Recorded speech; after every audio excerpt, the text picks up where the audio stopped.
মুসলিমকে বেছে নিয়েছি, এরা অবশ্যই বৃষ্টি টিভি দেখবে, দেখেছে, এবং সব জায়গাতে একটা যন্ত্র দিয়ে দিয়েছে। এরা বাড়িতে বাড়িতে ঝগড়া, ছেলের সাথে বাবার ঝগড়া, আর ছেলের সত্য গ্রহণ করে নিয়েছে। এটা লড়াই নয়। তরবারি লড়াই থেকে লড়াই, বিরাট লড়াই দিয়ে লড়াই, যাকে নাই লড়ে চলে গেলেন, কিসান তৈরি হয়ে গেল পৃথিবীতে, কত মানুষ হেদায়েত লাভ করলো।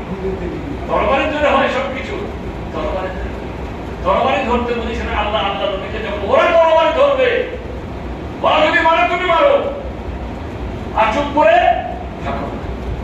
কিন্তু তরবারি দিয়ে ইসলামের প্রচার হয় না, তরবারি দিয়ে মানুষকে ইসলাম বোঝানো যায় না। ইসলাম বোঝাবো আমরা মানুষকে আমাদের চরিত্র দিয়ে, আমাদের আখলাক দিয়ে, আমাদের আদর্শ দিয়ে, আমাদের নৈতিকতা দিয়ে। আজকে আমাদের নৈতিকতা কোথায়? আমরা মুসলিম আমাদের পরিচয় হারিয়ে দিয়েছি। ওরা বুঝতেই পারছে না যে আমাদের আসল দিনটা কি, ওরা জানতেই পারছে না আসল ইসলামটা কি। কারণ ওরা আর আমরা অনেক সময় একাকার একভাবে মিশে গেছি, মিলে গেছি।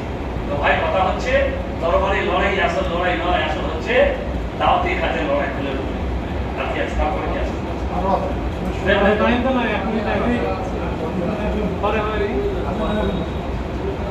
পুরো মাসলার ব্যাপারে জমহুরদের রায় মানতে কি আমরা বাধ্য?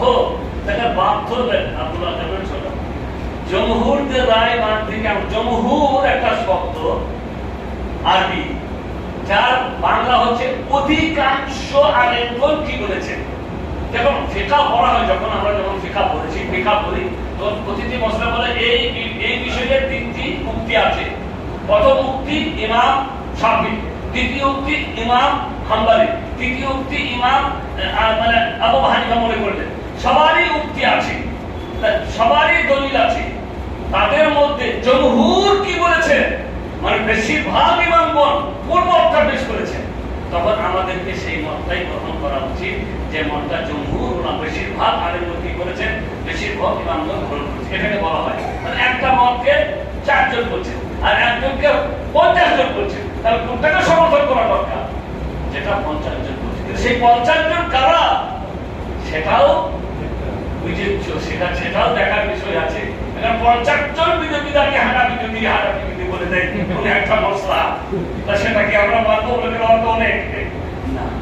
সেই 50 জন মানে হচ্ছে যেগুলো দিনের সঠিক মশলা, সালাফদের মাঝে যে ইখতিলাফ হতো, সেই সালাফদের ইখতিলাফের মাঝে তারা সবাই কিন্তু সঠিক সহি পন্থার আলেম ছিলেন।